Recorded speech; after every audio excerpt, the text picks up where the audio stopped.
I was standing in my kitchen when the florist knocked on my door. She wasn't carrying condolences. She wasn't delivering sympathy flowers. She was holding a fresh bouquet of yellow daisies, a small white envelope, and wearing the kind of uncertain smile people wear when they think they've interrupted someone else's life. "I'm looking for Mrs. Eleanor Briggs," she said. For a second, I almost answered, "She's in the garden." Then reality settled over me the way it had every morning for the last 6 months. My wife had been gone since November. I swallowed before I could speak. "I'm afraid you're about 6 months too late." The young woman froze. She looked down at the clipboard, then back at the flowers. "No," she whispered. "That can't be right." If you've ever believed you knew someone completely, only to have one ordinary moment shake that certainty, stay with me. She checked the delivery order again. "The instructions say this bouquet must be delivered today. It's prepaid, and the card specifically says not to cancel the delivery under any circumstances." Something tightened in my chest. "Eleanor paid for this?" "Yes, sir." She carefully handed me the envelope. My wife's familiar handwriting stared back at me. Not mine, not our son's, not a neighbor's. It read, "For Margaret Ellis, happy birthday." I read the name 3 times. Margaret Ellis. I had never heard those 2 words spoken inside our home. Not once in 48 years of marriage. "There must be some mistake," I said quietly. The florist shook her head. "There isn't. Mrs. Briggs arranged this years ago." Years. I stood there unable to move. Eleanor planned birthdays after she knew she might not be alive to see them. The florist apologized again before driving away, leaving me alone with flowers meant for a stranger and questions that suddenly made my quiet house feel unfamiliar. The kitchen still smelled like Eleanor's cinnamon bread. Her favorite blue mug still sat beside the sink because I couldn't bring myself to move it. Every evening, I wound the old mantel clock she'd inherited from her father, just as she'd always done. Routine had become the only thing keeping grief organized. Now that routine had cracked. I turned the envelope over. On the back, Eleanor had written only 3 words. "Please don't forget." Forget what? Forget whom? My Navy years had taught me that machines rarely failed without leaving small warnings first. People weren't much different. If something didn't make sense, forcing an answer too quickly usually meant missing the real problem. So instead of opening the card, I drove back to the flower shop. The owner, Sarah Monroe, looked genuinely surprised to see me. When I explained what had happened, she disappeared into a storage room and returned carrying a worn binder. "I think you should see this," she said softly. Inside were handwritten order forms stretching back almost 20 years. Every single spring, the same bouquet, the same birthday, the same woman, paid for in advance. Always by Eleanor Briggs. Sarah hesitated before turning one final page. "There was one more instruction," she said. I looked up. She lowered her voice. "Your wife told us that if anything ever happened to her, and if you came asking questions, we should tell you Margaret still lives in Ashford." Ashford. The little Ohio town Eleanor insisted on visiting every April. The place she always said was just somewhere peaceful. I suddenly realized I had never once asked why she loved going there. Ashford sat only 90 minutes from our house, yet it suddenly felt farther away than any port I'd visited during 22 years in the Navy. The drive there was quiet, except for the steady ticking of Eleanor's old dashboard compass, a gift she'd tucked into my truck after I retired. She always joked that sailors never really stopped checking their direction, even on dry land. I smiled despite myself. 6 months after losing her, I still caught myself answering comments she wasn't there to hear. By the time I reached Ashford, the town looked exactly as Eleanor had always described it. Small, peaceful, too ordinary to hide anything important. Main Street held a bakery, a barber shop, a library, and a diner where nearly everyone seemed to know each other. Eleanor visited every April, always returning home with homemade jam or fresh bread. I had never questioned those trips. After nearly 5 decades together, trust had become as natural as breathing. Now every familiar memory carried a quiet question beneath it. My first stop was the tiny cafe where she always insisted on buying pie before driving home. The waitress looked at me for only a moment, before her eyes widened. "You must be Walter." I stared at her. "You know my name?" She smiled sadly. "Mrs. Briggs talked about you every year." Something inside me tightened. What exactly did she say? The woman poured coffee before answering. Mostly that you were the best man she'd ever known. She laughed softly. She also complained that you never remembered to replace windshield wipers until it started raining. I couldn't help smiling.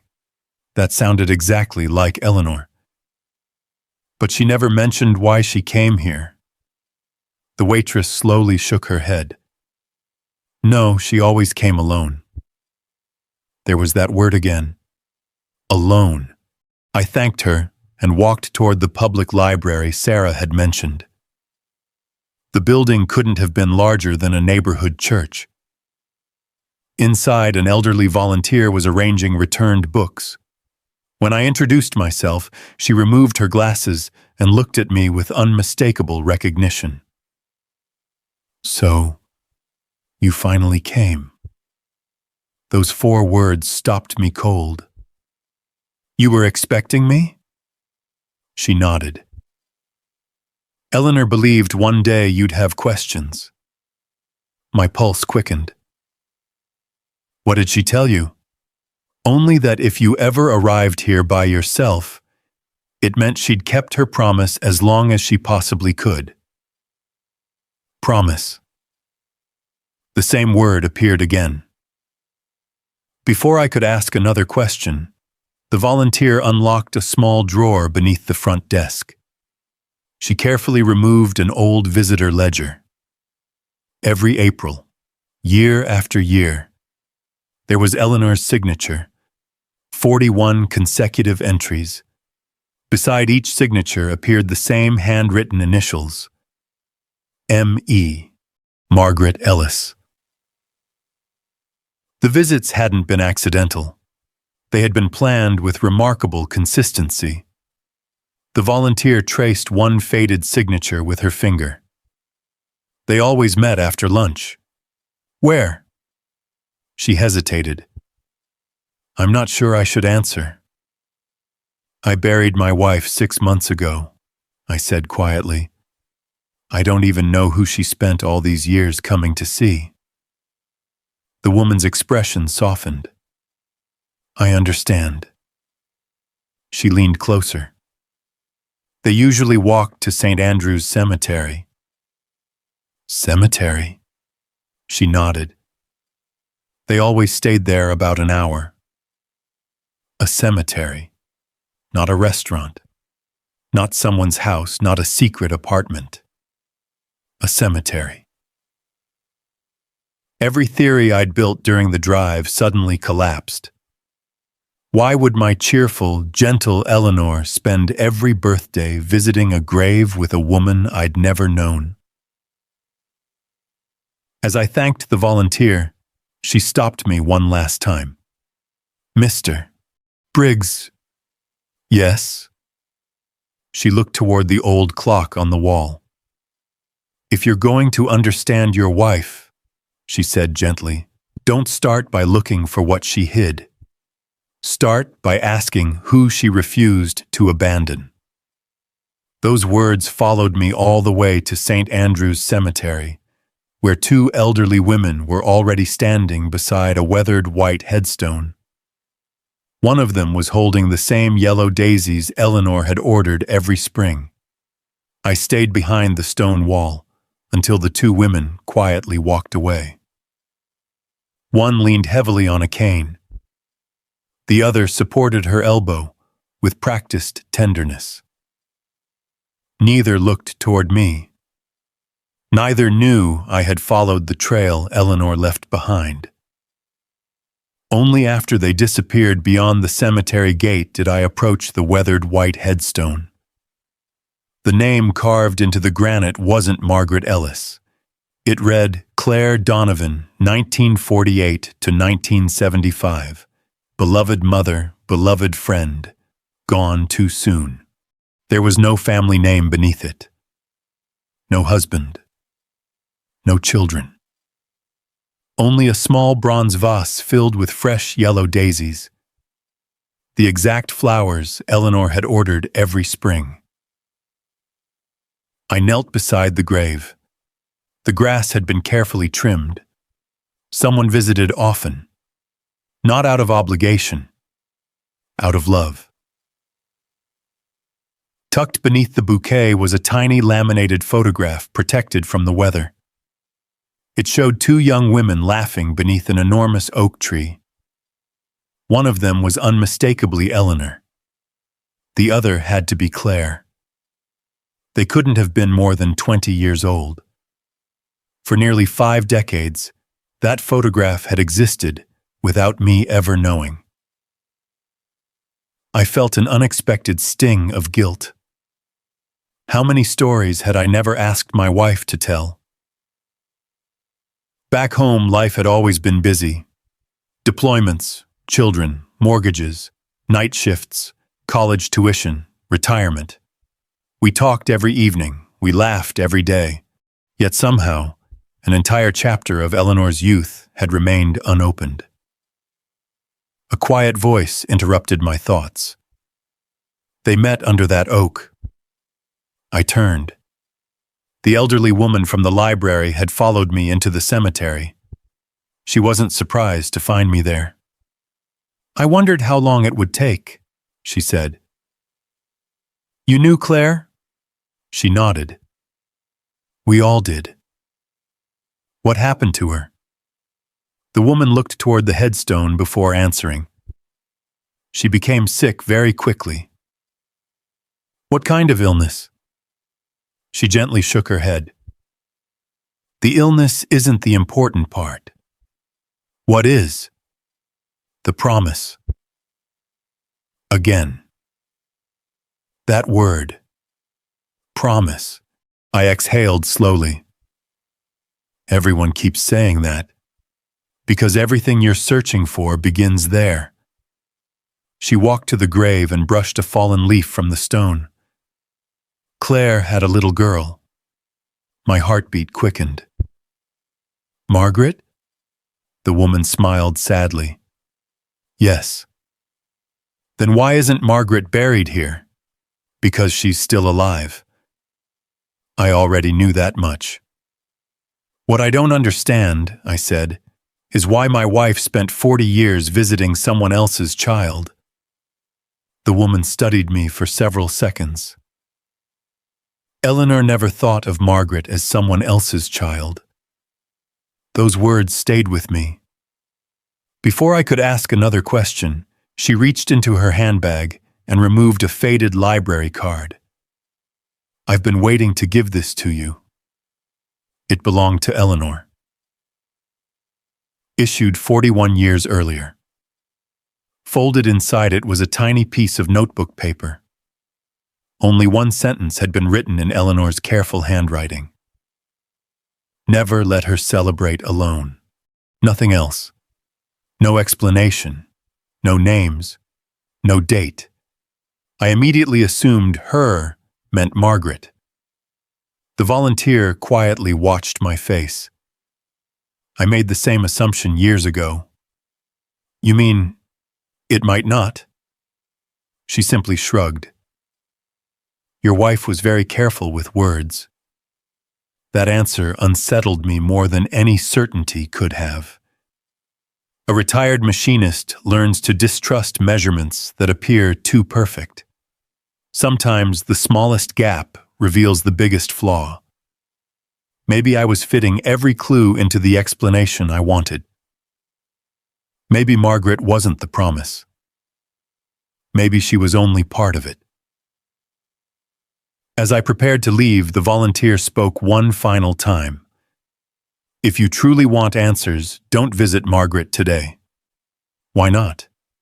Because Eleanor never went to Margaret first. Where did she go? The woman pointed beyond the cemetery, toward a small stone church whose bell tower overlooked the entire town. She always stopped there before every birthday. I followed her finger. The church doors were open, and standing just inside them was an elderly pastor holding a weathered leather journal against his chest, as though he had been waiting for me all morning. The old pastor didn't ask my name. He simply looked at me for a long moment before saying, "Walter Briggs?" I nodded. His shoulders relaxed as though he had finally reached the end of a long responsibility. I've prayed for this conversation for many years. He invited me into a modest office behind the sanctuary. The room smelled of polished wood, old hymnals, and coffee that had probably been sitting on a warmer since sunrise. The leather journal rested gently on his desk. I promised Eleanor I would never contact you, he said. She believed the truth should find you naturally, not through someone breaking her trust. I sat across from him without touching the journal. Then why speak now? Because you came. Those 3 words carried more weight than they should have. The pastor slowly opened the journal. The first pages contained church attendance notes, volunteer schedules, and prayer requests dating back decades. Then he stopped at a page marked with a pressed yellow daisy. Eleanor left this here 31 years ago. The handwriting was unmistakably hers. Promises aren't measured by how difficult they are to make. They're measured by how faithfully they're kept when nobody is watching. I read the sentence twice. It sounded exactly like the woman who quietly returned shopping carts, no matter how far they had rolled, or mailed birthday cards to neighbors everyone else forgot. Claire was Eleanor's closest friend, the pastor began. They grew up only 3 streets apart. When Claire became ill, she worried about only one thing. Margaret. He nodded. But not in the way you think. He reached beneath the journal and removed a faded photograph. This one showed Claire sitting in a hospital bed. Beside her stood Eleanor, holding the hand of a little girl no older than 6. On the back, Eleanor had written, April 12th. We still made her smile today. The date caught my attention. April 12th. Margaret's birthday. Every annual visit suddenly carried new meaning. Still, one question refused to disappear. If Claire asked Eleanor to care for Margaret, I said, why keep it secret from me? I would have helped. The pastor smiled kindly. I asked Eleanor that same question. And? She said you absolutely would have helped. I frowned. Then why hide it? He leaned back quietly. Because she feared the promise would become ours instead of hers. I didn't understand. Seeing my confusion, he continued. Claire asked only Eleanor. Silence settled between us. Eleanor believed a promise belongs first to the person who receives it. I looked down at the journal again. That sounded like my wife. Painfully, beautifully like her.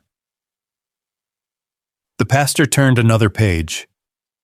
Inside was a neatly folded road map. Every April route Eleanor had driven was highlighted in blue ink. Flower shop, bakery, library, church, cemetery. One final destination had been circled, but never labeled. "What place is this?" I asked. "I don't know." "You've never been there?" Eleanor never told anyone. For the first time since entering the office, the pastor looked genuinely puzzled. I always assumed she'd eventually explain. He handed me the map. On the reverse side, Eleanor had written only one sentence. "The last stop matters more than the first four combined." My heartbeat quickened. Everything I had discovered so far, the flowers, the cemetery, the church, had only been preparation. There was still another place. Another truth. Before I could ask about the circled location, the church secretary hurried into the office. "I'm sorry to interrupt," she said softly. "It's Margaret."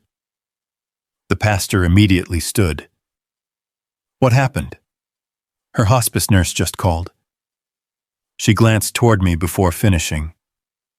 "Margaret says she'll only agree to read Eleanor's final birthday card after Mr. Briggs visits the little white cottage on Willow Creek Road." I looked down at the map in my hands. The circled destination. The last stop. For 41 years, Eleanor had ended every birthday there before driving home. Now, somehow, Margaret already knew I was coming. The white cottage stood at the end of Willow Creek Road, hidden beneath towering maple trees that had probably watched over it longer than anyone still living. It wasn't abandoned. Someone still cared for it. Fresh flowers filled the window boxes. The porch had been swept that morning. A small brass wind chime moved gently in the afternoon breeze, producing the same soft notes Eleanor used to pause and listen to whenever we visited antique shops. I climbed the wooden steps with Eleanor's folded road map still tucked inside my jacket. Before I could knock, the front door slowly opened. An elderly woman smiled at me. Her face was fragile with illness, but her eyes carried the quiet confidence of someone who had already made peace with life. "You look exactly the way Eleanor described," she whispered. "You must be Margaret." She nodded. "And you finally found the last stop." Inside, the cottage felt strangely familiar. Not because I had ever been there. Because Eleanor was everywhere. One of her knitted blankets rested over a rocking chair. A ceramic birdhouse I remembered helping her paint decades earlier sat on a bookshelf. The old cookie jar she'd insisted had gone missing nearly 15 years ago stood beside the kitchen window. I stared at it in disbelief. Margaret noticed. "She told me you'd recognize that." I slowly turned toward her. "She gave these to you?" Only things she believed would make me smile. Suddenly, dozens of tiny mysteries from our marriage returned all at once. The missing birdhouse, the missing recipe bowl, the Christmas scarf she claimed she'd accidentally donated. I had laughed every time she blamed her own forgetfulness. She had never forgotten. She had quietly chosen. Margaret motioned toward the dining table. "I think it's time you knew why." She placed an old wooden box between us. Inside were birthday cards. dozens of them. Every single one written in Eleanor's careful handwriting. One for every year since Claire's death. None had ever been mailed. Instead, Margaret smiled through unexpected tears. She always delivered them herself. I carefully lifted the earliest card. It wasn't filled with dramatic promises or heartbreaking speeches. It simply said, "You're never celebrating alone while I'm still breathing." Every card after that carried the same closing sentence. Some included recipes, others included jokes, advice, pressed flowers, photographs. One even contained a movie ticket from the first film Eleanor had insisted Margaret see after losing her mother. Year after year, she never missed one. Not once. My eyes blurred. I realized something painful. I had always believed Eleanor's greatest gift was loving our family. Now I was beginning to understand that her heart had been even larger than I knew. Margaret gently folded her hands. "She wanted to tell you many times." "Why didn't she?" "Because she worried you'd insist on sharing the responsibility." I lowered my head. Would that have been so wrong? Margaret smiled. No. Then her smile faded. But Claire didn't ask both of you. She reached into the wooden box and removed a sealed envelope. Across the front, Eleanor had written, "Only after Walter understands." My hands trembled. "This is the final letter?" Margaret nodded. "I've refused to read it." "Why?" "Because Eleanor asked me to wait until you arrived." Everything had led to this moment. The flowers, the cemetery, the church, the cottage, the birthday cards. Still, Margaret gently pushed the envelope back toward me instead of opening it. "Not yet," she whispered. "There's one more thing you need to see first." She slowly stood and walked toward the hallway. On the wall hung dozens of framed photographs. Each showed Eleanor beside Margaret on a different birthday. As the years passed, hair turned gray. Children became adults. Grandchildren appeared. Life changed. But one detail never did. Every single photograph had been taken by the same unseen person. I looked closer. Near the bottom corner of the oldest picture was a tiny handwritten credit. Photo by Claire. I frowned. Claire had died in 1975. How could she possibly have taken photographs decades after her own death? Margaret noticed the confusion on my face. Then, with tears quietly filling her eyes, she spoke the sentence that changed everything I believed about Eleanor's promise. "You still think Claire asked Eleanor to take care of me?" she said softly. She shook her head. "My mother never asked for that." I felt the room go completely still. Then, what did she ask? Margaret looked at the unopened envelope resting between us. That answer has been waiting for nearly 50 years. I looked from Margaret to the sealed envelope and back again. For the first time since this journey began, I wasn't sure I wanted another answer. Every new truth had forced me to let go of an old certainty. First, I believed Eleanor had hidden another family. Then I believed she had secretly raised another woman's daughter. Now even that explanation had disappeared. Margaret gently slid the envelope toward me. "Eleanor said you would only be ready after you stopped looking for guilt." I carefully broke the seal. Inside rested 3 pages folded together. The first wasn't written by Eleanor. The paper was yellow with age. The handwriting was shakier. At the top, it simply read, "To my dearest Ellie." Ellie. No one had called my wife that in the 48 years I'd known her. I began reading aloud. "If you're holding this, then I'm already gone. Please don't spend your life trying to become Margaret's mother."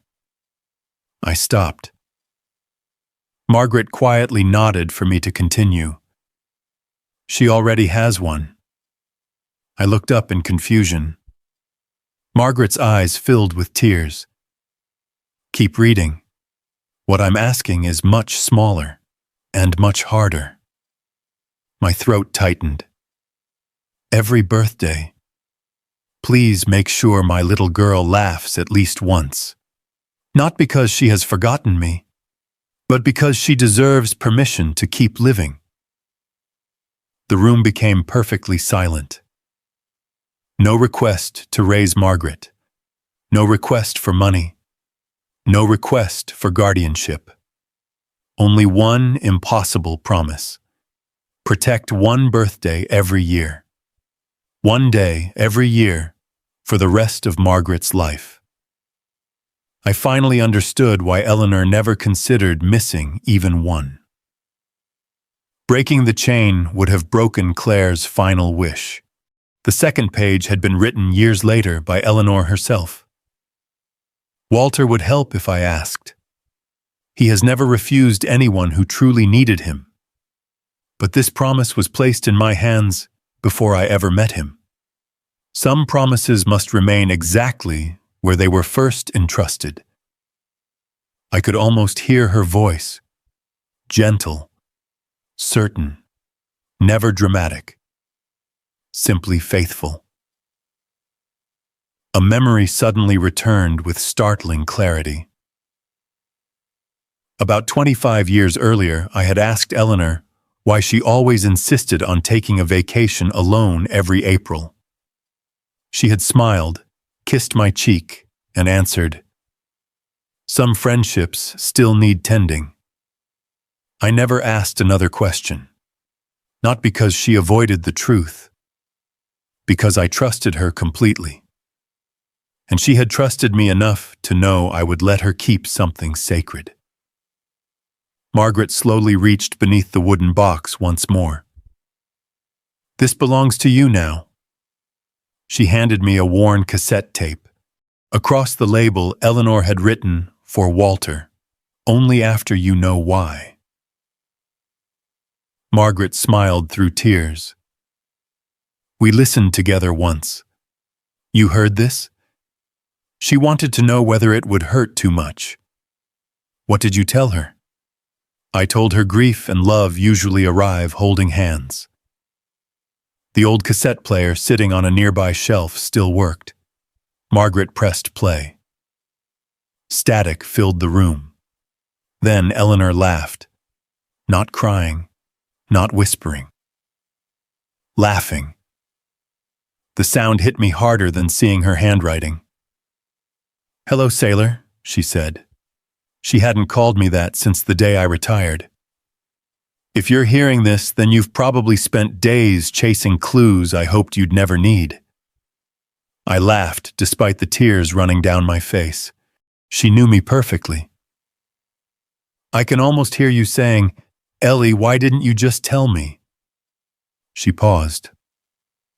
"I almost did. So many times.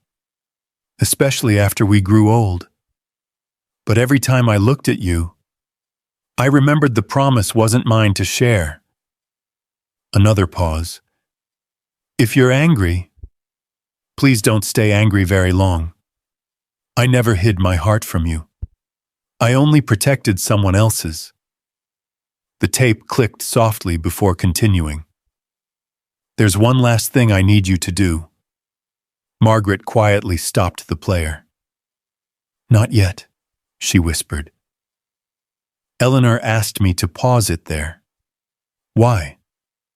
"Because she wanted you to decide something first." I stared at the silent cassette. "What decision?" Margaret reached for my hand. Hospice called this morning. She took a slow breath. I don't have much time left. Then she looked directly into my eyes. Before you hear the rest of Eleanor's message, I need to know whether you're willing to inherit her promise. The question settled into my heart with astonishing weight. For 41 birthdays, Eleanor had kept a dying friend's final request alive. Now that promise stood before me, waiting. Not for an explanation, but for an answer. I didn't answer Margaret immediately. Instead, I looked around the little cottage one more time. Every corner of the room held evidence of a promise that had quietly outlived wars, elections, illnesses, birthdays, anniversaries, grandchildren, and even death itself. 41 years. Not once had Eleanor failed. How many Saturdays had she told me she was running errands? How many Aprils had I kissed her goodbye without realizing she was carrying someone else's hope in the passenger seat? Not because she loved me less, because she had given her word before she ever became my wife. I finally understood something that had escaped me for nearly half a century. Marriage had never replaced who Eleanor already was. It had simply revealed more of her goodness. I reached across the table and took Margaret's hand. I'll keep the promise. She closed her eyes. Not dramatically. Just with the quiet relief of someone setting down a burden carried for an entire lifetime. I knew you would. How? She smiled. Because Eleanor never chose the wrong man. Neither of us spoke for several moments. Outside, the wind chime gently echoed across the porch. Margaret reached toward the cassette player. I think she's ready now. She pressed play. Eleanor's familiar voice returned. If you've decided to keep listening, then I'm guessing you've already decided to keep the promise. I laughed through tears. She knew me too well. You always finish what someone else starts. That's one of the reasons I loved you. Another pause. I need to tell you something I never had the courage to say while I was alive. My breath caught. I wasn't afraid you'd be angry. I was afraid you'd insist I had sacrificed too much. She laughed softly.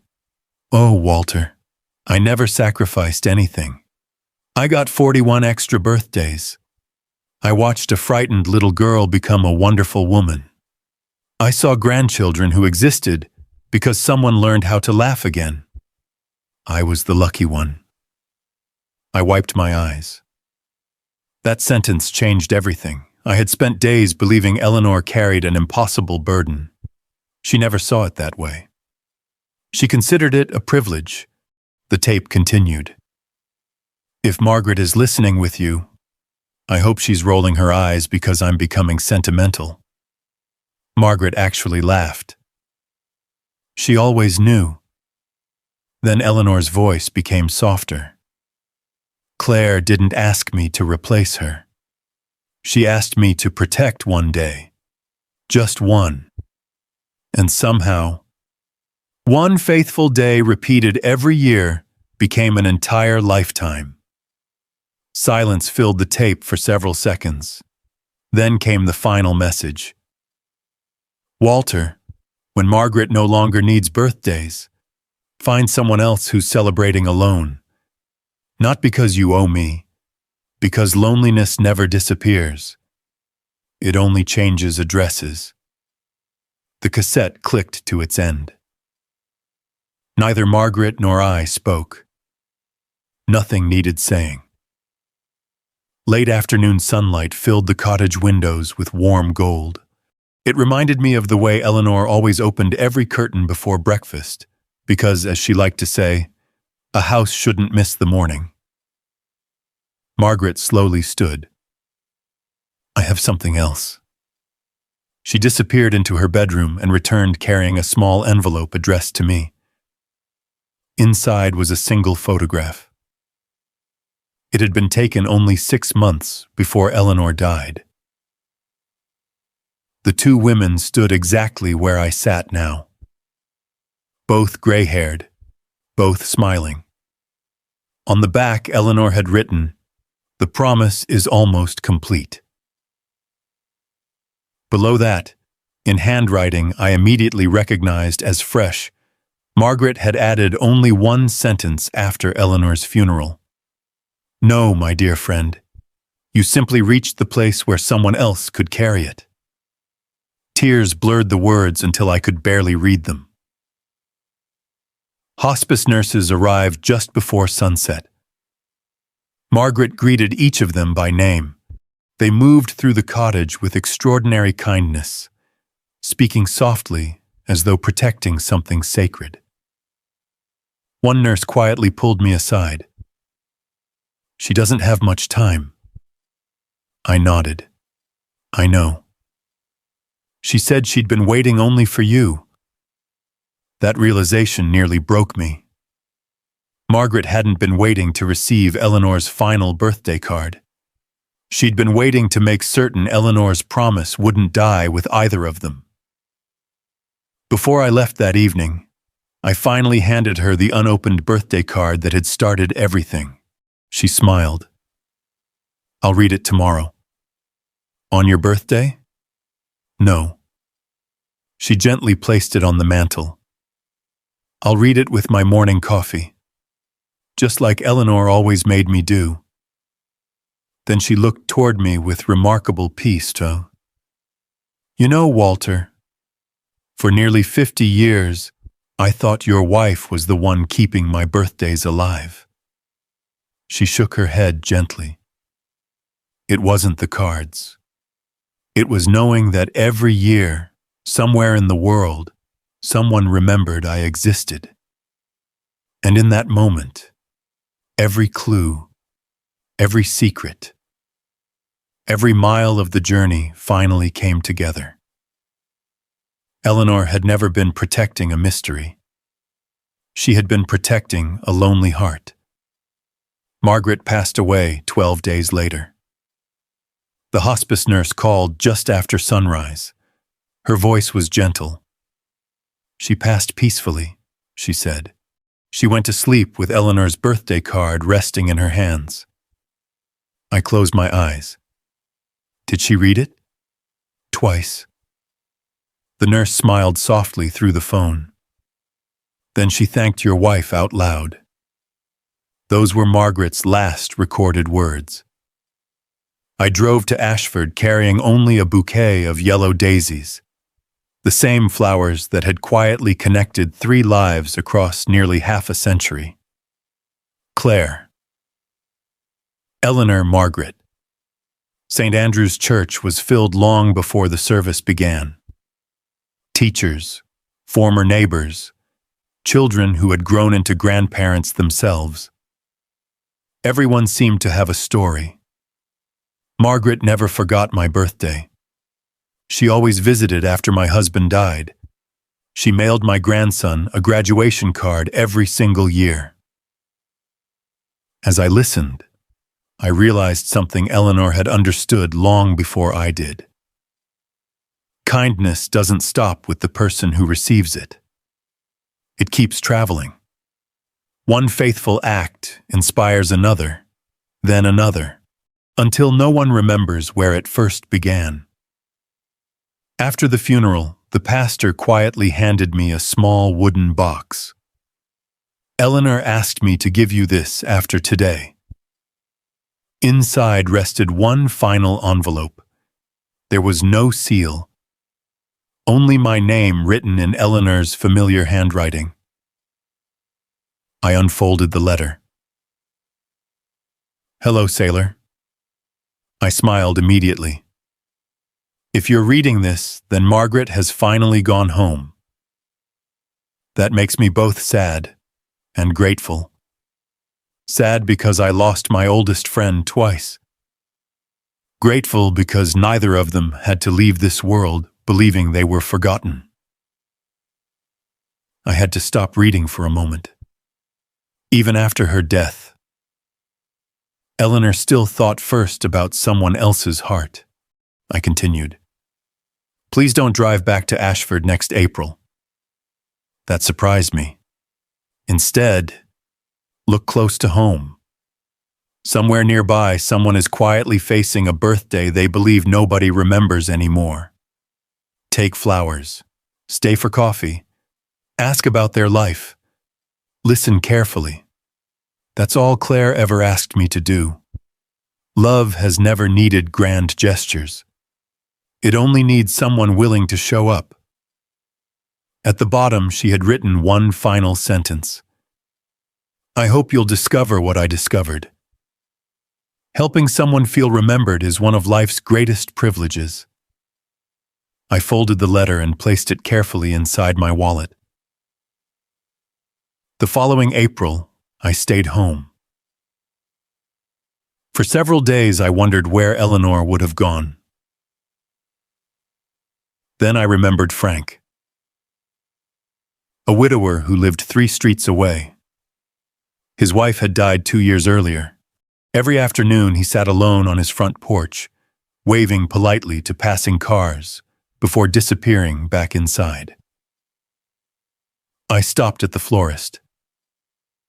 Yellow daisies? The young woman asked. Yes. Special occasion? I smiled. A birthday. She wrapped the bouquet with a simple white ribbon. Then I baked the only apple pie Eleanor had ever successfully taught me to make. It leaned slightly to one side. She would have laughed at that. Frank answered the door looking completely confused. I think you've mistaken me for someone else.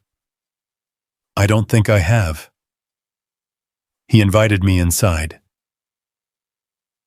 We spent almost 4 hours drinking coffee, eating pie, and talking about our wives, our Navy years, our children, and the strange silence that follows losing the person you've spoken to every day for decades.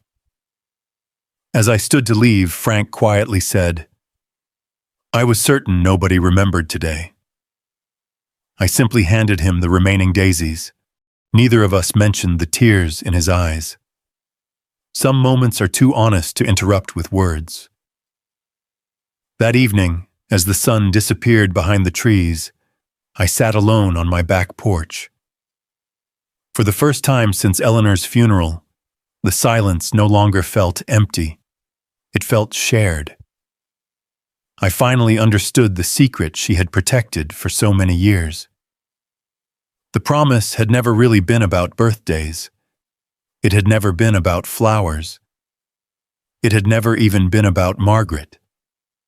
It was about making absolutely certain that, at least once each year, one lonely person could look another human being in the eyes and know, you still matter. And perhaps that's the quiet kind of courage our world needs most. Not the courage to be remembered, but the courage to remember someone else. Thank you for spending part of your day with Quiet Valor Stories. If this story touched your heart, please consider liking this video and subscribing to the channel. Your support helps us continue sharing stories of family, dignity, quiet courage, and the extraordinary kindness hidden within ordinary lives. We'd also love to hear from you in the comments. Have you ever known someone who quietly kept a promise for years without asking for recognition? Or has someone remembered you at exactly the moment you needed it most? Your stories inspire us just as much as the ones we tell. Until next time, take good care of yourself, cherish the people you love, and never underestimate how one small act of kindness can change someone else's life forever.